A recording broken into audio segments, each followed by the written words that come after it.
دا کیسه ده د یوه بهادرې جینۍ چې خلکو به هغې ته بدماشه جینۍ وي. هغه په یو کلي کې اوسېده. د خلکو په نظر کې هغه یوه بدماشه جینۍ وه، خو کومو خلکو چې هغه د نږدې نه پیژنده نو د هغې په نظر کې دا یوه ډېره بهادره جینۍ وه. د زهرا خان ماشومتوب ډېر په مشکلاتو کې تیر شوی و. د دې پلار یو وړوکی غوندې دوکاندار و او مور به یې کپړې ګنډلې او په دې باندې به یې د کور ګزاره کوله.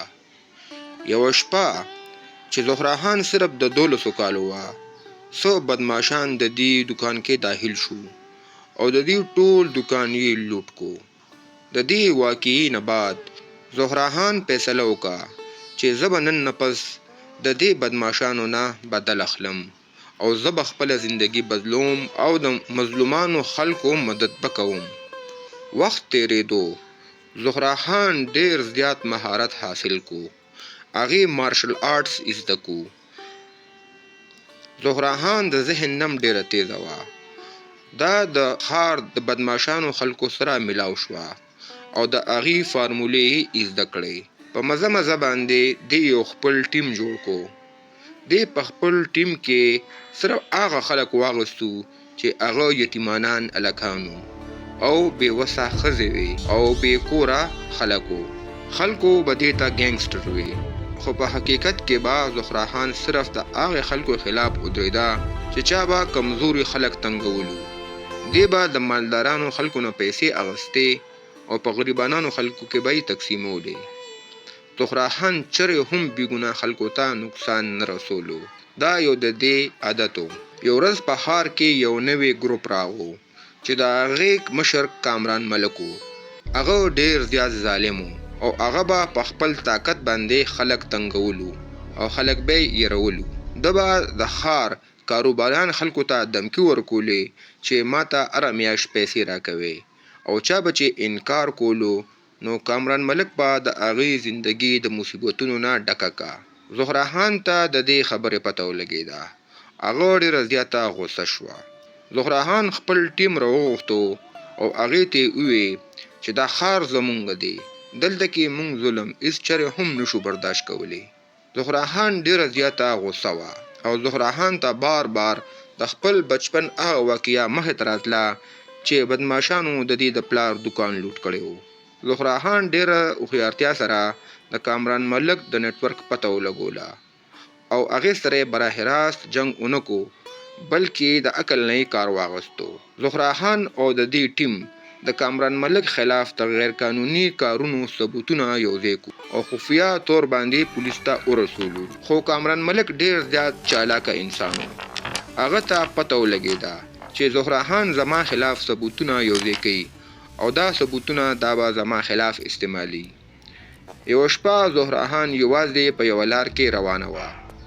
د کامران ملک سړو په دې باندې حمله وکړه. کله چې دا سړي زهرا خان ته مخامخ شو نو زهرا خان ورته وویل چې تاسو ډېر غلط انسان انتخاب کړی دی. اوس په تاسو ته پته ولګي. د دې ترمنځ یو زبردسته مقابله شروع شوه. زهرا خان خپل مهارت سره خپل ځان بچ کړو او دا ټول سړي یې سم ډېر زیات وټکولو. کله به یو سړی راچولو او کله به بل سړی راچولو. په آخره کې زهرا خان مقابله وګټله او ټول سړي وتښتېدو. څه ورځې پس زهرا خان یوه غټه منصوبه جوړه کړه.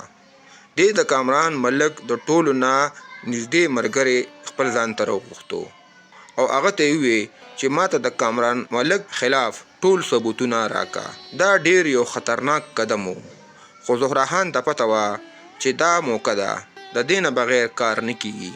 آخر کار یو ورځ کامران ملک او زهرا خان یو بل ته مخامخ شو. دی په یوې پخوانۍ کارخانه کې یو بل ته مخامخ شو. دی دواړو یو بل ته کتو او ډېر زیات غوسه و. کامران خان زهرا خان ته وویل چې تا د ځان نه بدماشه جوړه کړې ده، ته به اوس زما مقابله کې.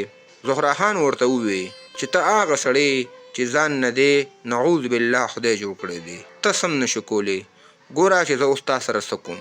دی دواړه لګیا یو بل سره یې خبرې کولې خو په آخره کې زهرا خان ټول ثبوتونه راوښکو او کامران ملک ته مخې ته کېښودو. په دې دوران باندې پولیس هم راورسېدو او ټول ګیم بدل شو. پولیس والا کارخانه د څلورو طرفونه ګیره کړې وه. کامران خان یې گرفتار کو او دی خپل ځان سره تاڼې ته بوتلو. په ښار کې سکون واپس راغو. خلکو ته پته ولګېده چې زهرا خان یوه بدماشه ښځه نه ده بلکې یوه هیرو ده. یو ورځ یوه ماشومه جینۍ دې ته راغله او زهرا خان ته یې وویل چې ته واقعي بدماشه یې. زهرا خان ورته په خندا باندې جواب چې نه، زه خو صرف یوه داسې جینۍ یم چې یریږم نه، بس دا زما حیثیت. ماشومې ورته ډېر په ماشومتیا سره وویل چې زه هم ستا په شان جوړېدل غواړم. د زهرا خان په سترګو کې اوښکې راغی او هغې د ماشومې په سر باندې لاس کېښودو او ورته یې وویل چې ته زما نه بهتر یې. هغه انسان د ټولو نه بهتر دی چې چاته نقصان نه ورکوي او د نورو خلکو مدد کوي. وخت سره سره زهرا خان په خپل ټیم کې ډېرې تبدیلۍ راوستې او د خپل ټیم یې یو فلاحي تنظیم کې بدل کو. اوس په دې تنظیم کل عام د غریبانو خلکو مدد کولو، ماشومانو ته به د تعلیم بندوبست کولو او د ښځو به حفاظت کولو. خلکو به اوس هم د زهرا خان د ماشومتوب کیسې کولې.